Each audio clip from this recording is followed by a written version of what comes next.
So I'm here today with Tony Michaelides in Miami. I think it's Miami, isn't it? No, it's Tampa Bay area, St. Pete Beach. Fuck. Well, celestially, that's... They don't speak English in Miami. They're all Spanish speaking. I'll start that again. So I'm here today again with Tony Michaelides in Tampa Bay this time. He was in Florida last time, I'm Miami, but it's all celestially the same place to me because I'm British. Good evening, good afternoon, Tony.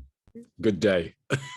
Good day. Hey, sir. Now, I learnt last time on our interview that you have to seize opportunities. So, read the back of the Manchester Evening News to get a job. You have to learn really, if you're not in the music business and you want to be good at it, you have to learn really fast and be professional about it. And your life is characterized by the power of relationships. We're going to talk about some of those relationships. And we're not going to mention the people that aren't in the book, moments that rock.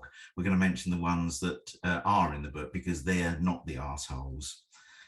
But I think they also, from my personal point of view, Peter, I think they're worth mentioning. Otherwise, I wouldn't have bothered, would I? We'll have an arsehole section then, okay. Okay.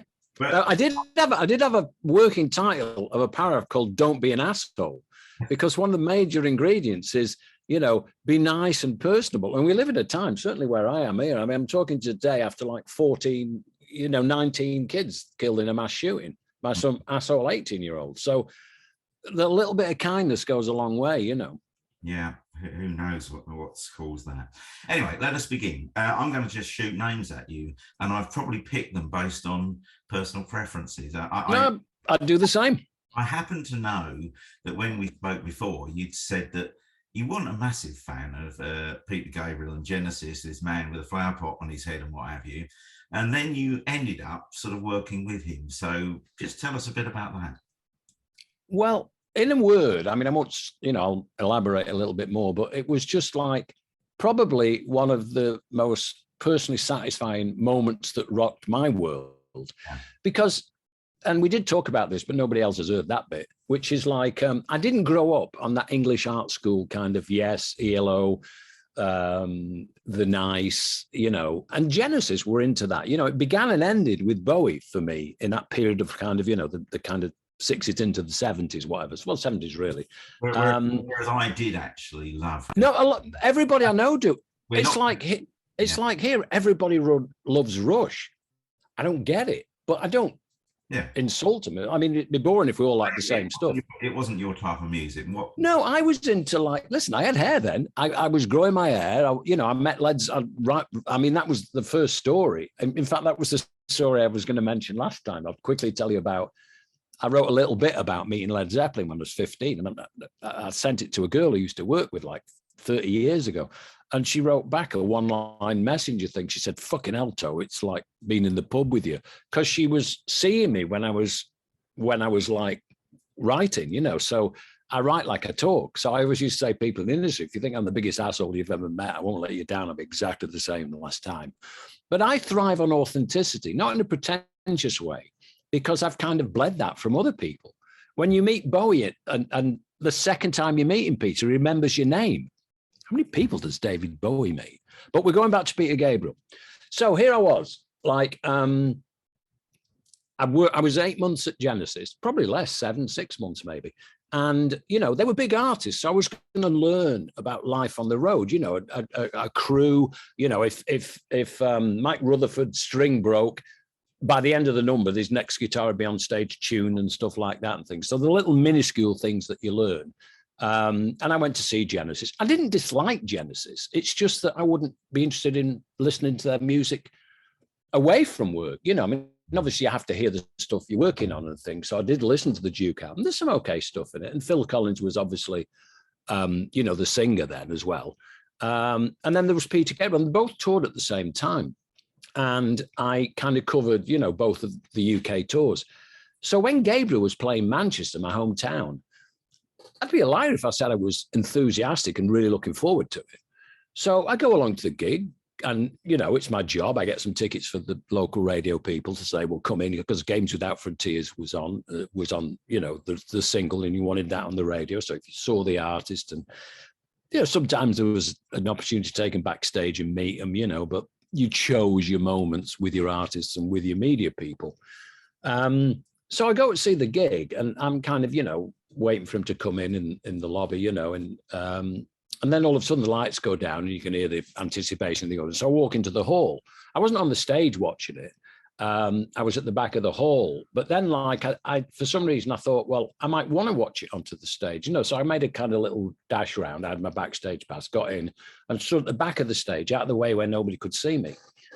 And the lights go down and there's some kind of music going on, it's not his, it's kind of like an intro music, pitch black. And then these people start walking in with miners' helmets from the back of the stage, and the sound of boom, boom, drumming and things like that. And you're just looking around. It's like, wow, this is weird. What's this, And then they all come in, and then some of the band were in the circle and they come down and they walk onto the stage and then they start a number. So I'm thinking my initial thoughts were I was going to see this bloke who used to front this band with a flower pot on his head.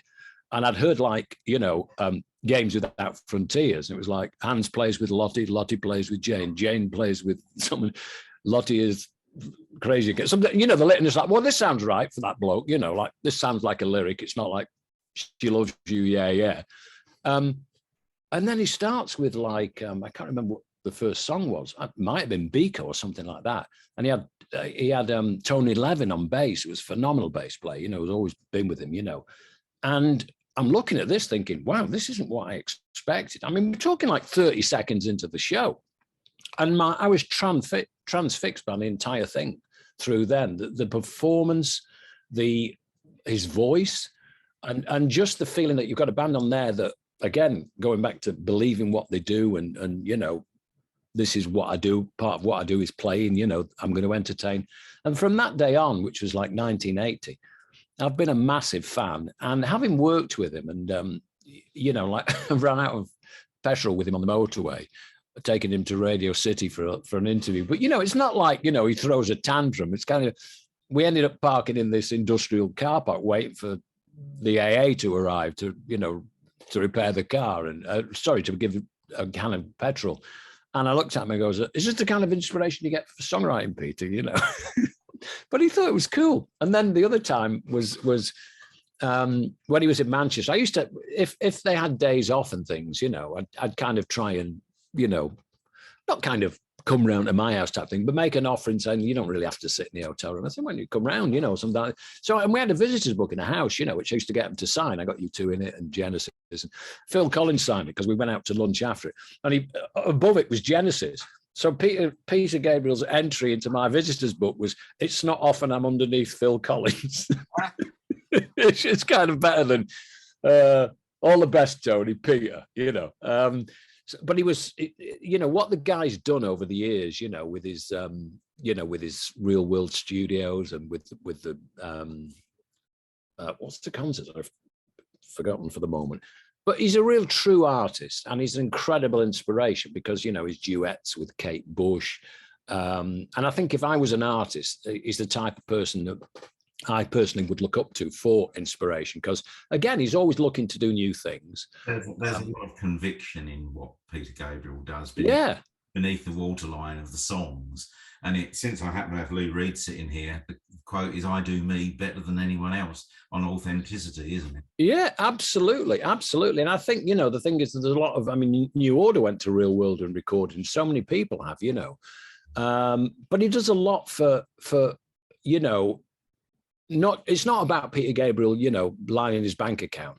He really is passionate in what he believes in. And the industry is a better place for people like him. And the fact that he's a long-term survivor, in as much as if he had a record coming out tomorrow, I'd want to hear it because he'd be putting a record out for the right reasons. It's not like, I need to, the kids are going to school, we need to pay for it, and stuff like that.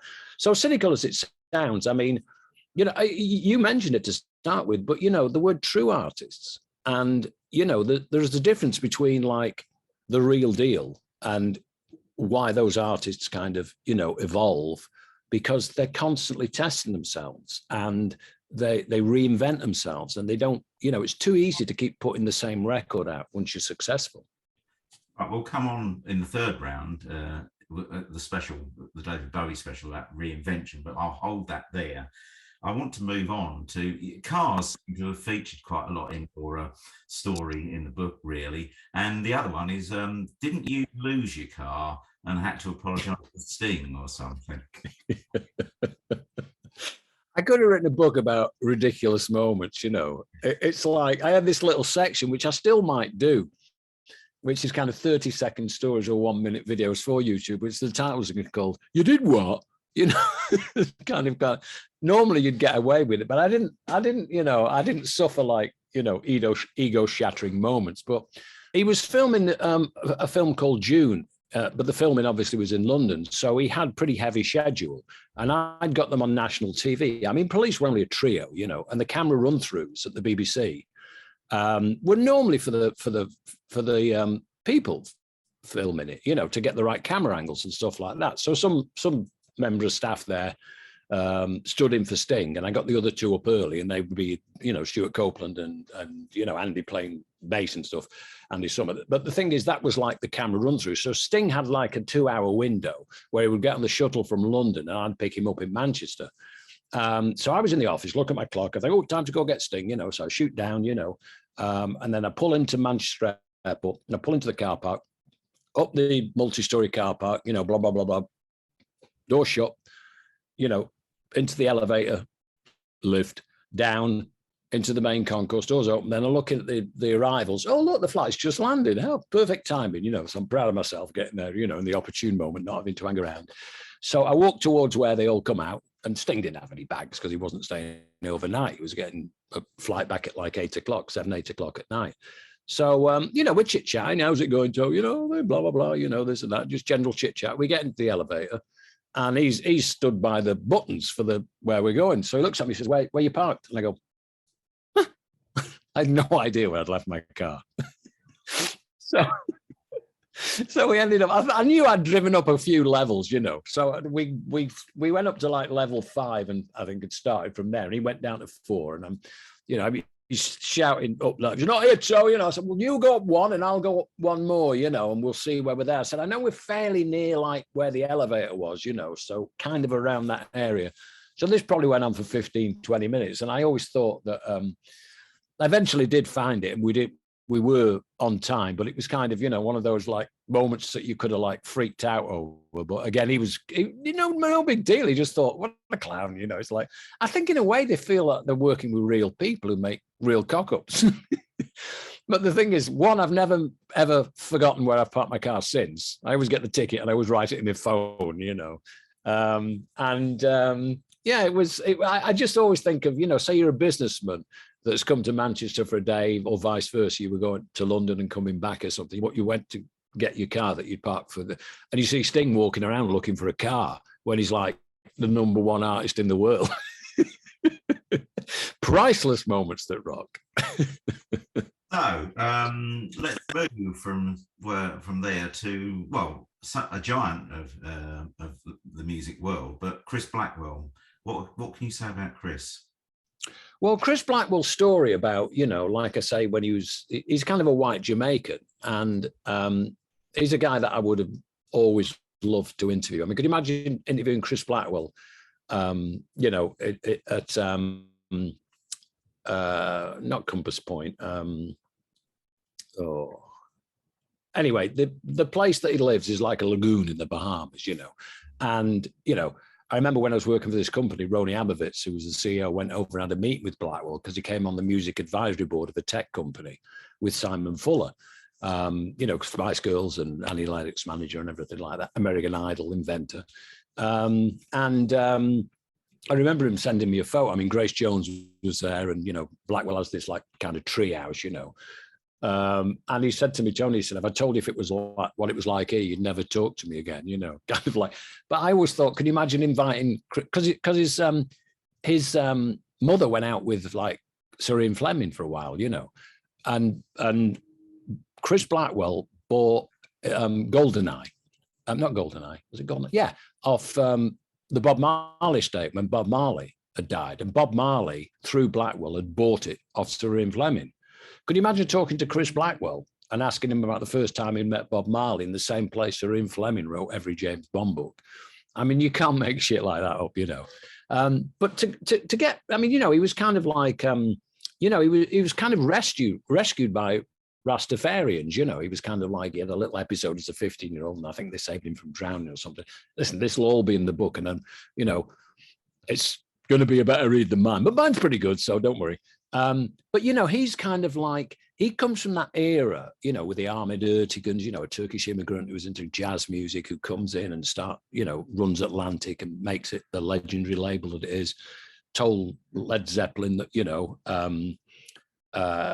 working with Peter Grant and Ahmed, Peter Grant went to Ahmed Ertegun and said, why do we want to release singles when we can put an album out and sell them, told Crosby, Stills and Nash that he should get hold of this bloke and put him in the band, AKA Neil Young. Just like a really passionate fan of music. Well, Blackwell was the type of person, Peter, that would release records that were good enough to put in his record collection. Do you know what I mean? Which is a great, parameter, if you like. And the thing is that, there's some great stories. The story I told you about before, which you might have edited out, I don't know, but about signing people because of who they are, not just because of their talent. Because his own quote is like, you go from zero to a hero in minutes, and you have to be capable of working with that. And again, Blackwell's own words.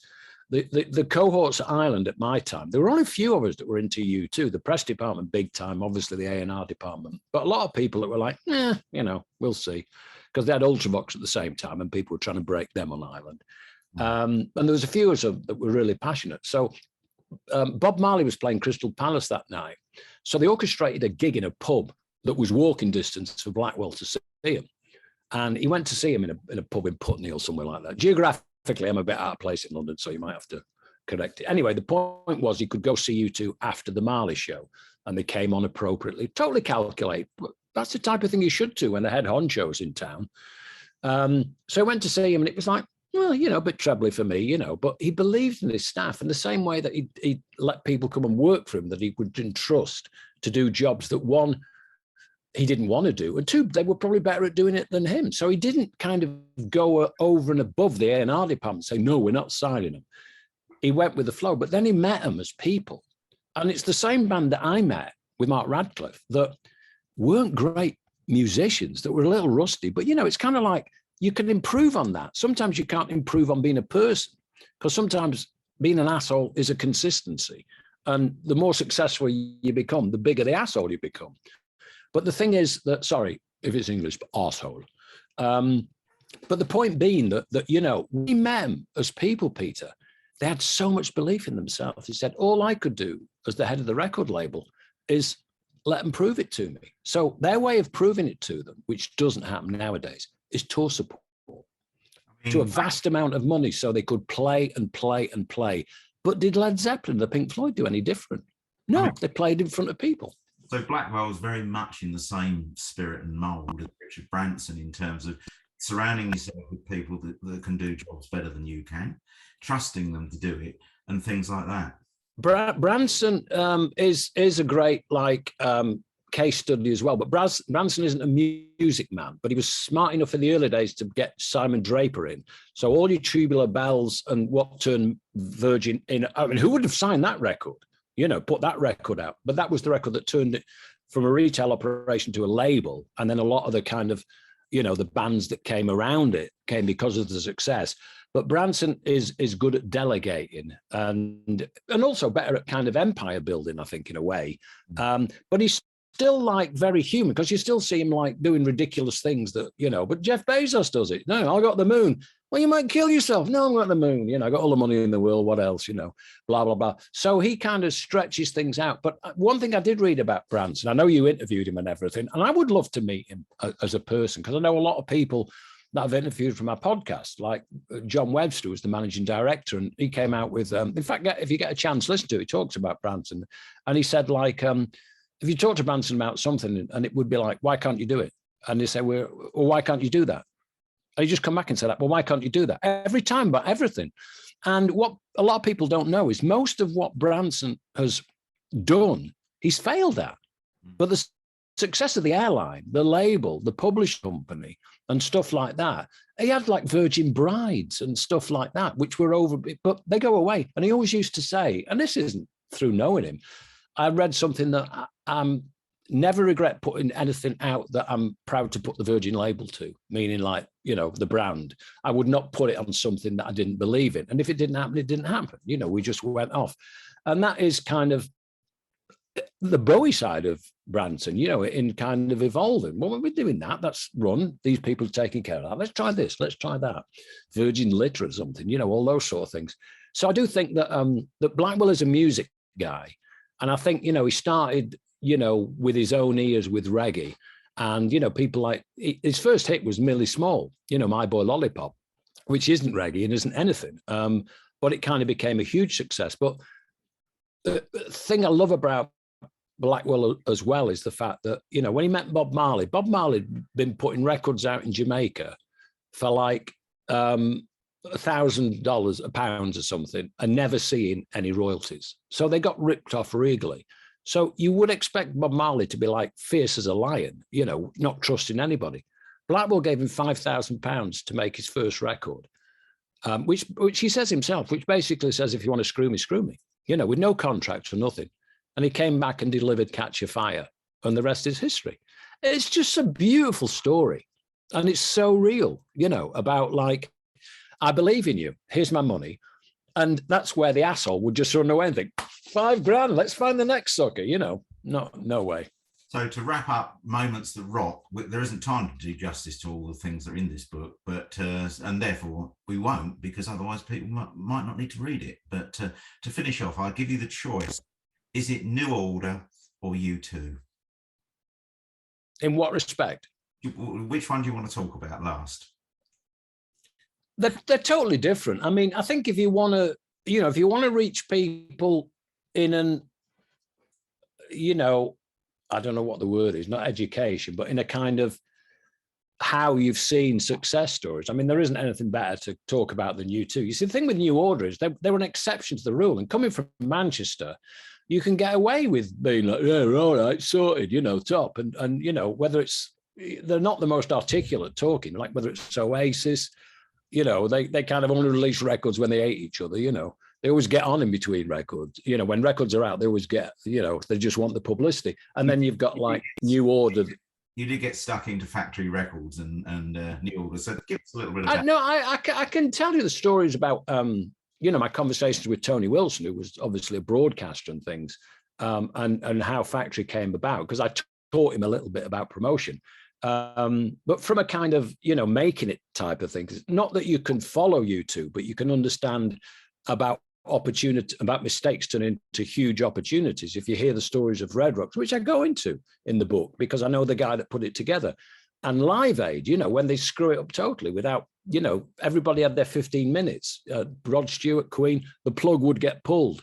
So the only song anybody had heard, Pride, and they didn't do it. They did like a 10-minute version of Bad because Bono was lost in the moment. But what he did was that evoked so much emotion within the crowd that they exploded overnight. And he was that far from being sacked. But do you want to talk about U2 or do you want to talk about New Order? I'll leave it to you, really.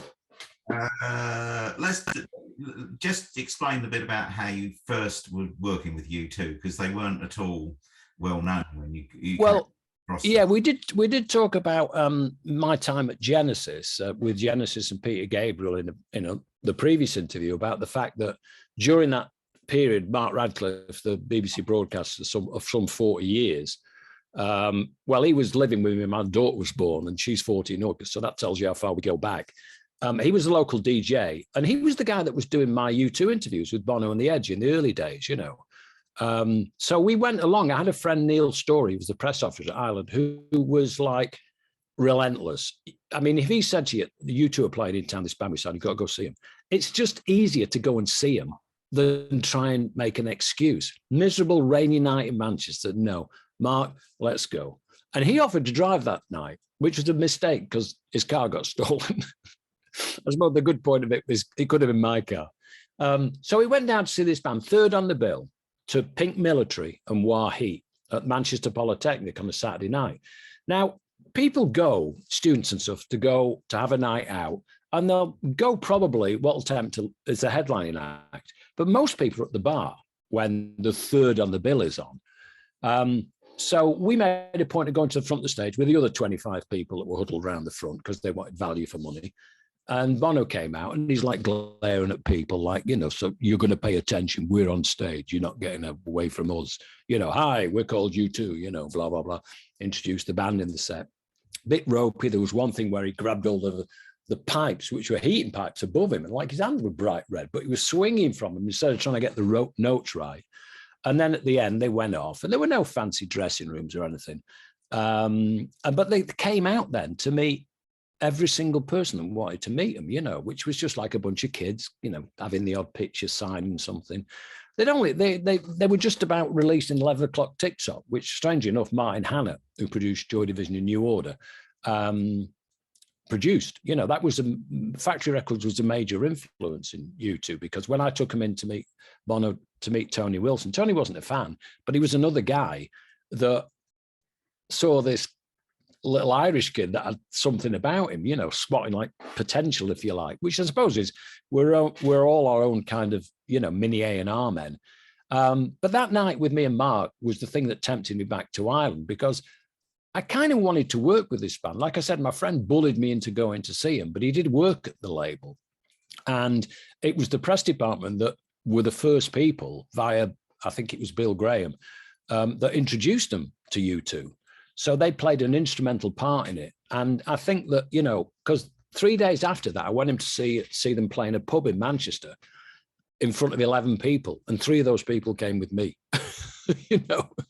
So I think I find those stories really inspirational when I talk about them, because like I said in one of my presentations, you know, have you ever seen a band, you know, playing to a sellout crowd in an audience, in a massive crowd, and ever thought about a time they were nothing? And then you get a black and white photo alongside the huge claw of these little Irish kids dressed really badly, you know, bad haircuts and not very good at playing.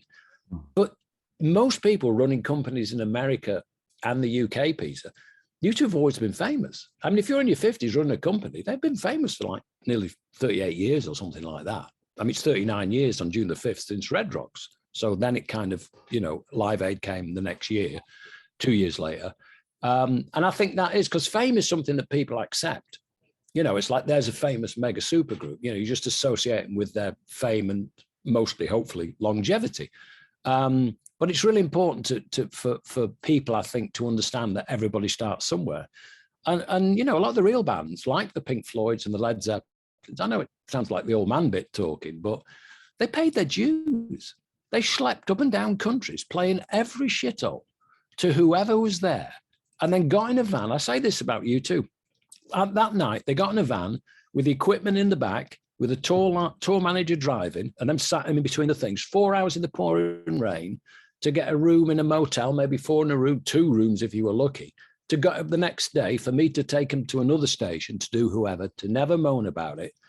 And could you imagine nowadays a band like U2 starting with a guy like the attitude of somebody like Bono? Could you imagine him going back to a poxy hotel room, getting on his phone and communicating with 10 girl fans in Japan and waking up and you've got 100 girl fans who just like say, oh, I met this guy, you know, he's got this band called, you know, I want to check this out. Because that's how it works. They had to physically meet people, and it was only in the place they were playing. Now, if you get your shit together with social media and promoting yourself, the world is your oyster, literally. There's also a lot of noise in the world for your message to cut through. But on that note, we're going to save fame until the 3rd interview with David Bowie. So, Moments That Rock, Tony, thank you very, very much for this one, and we'll see you on the other side. My pleasure. Thank you, Peter.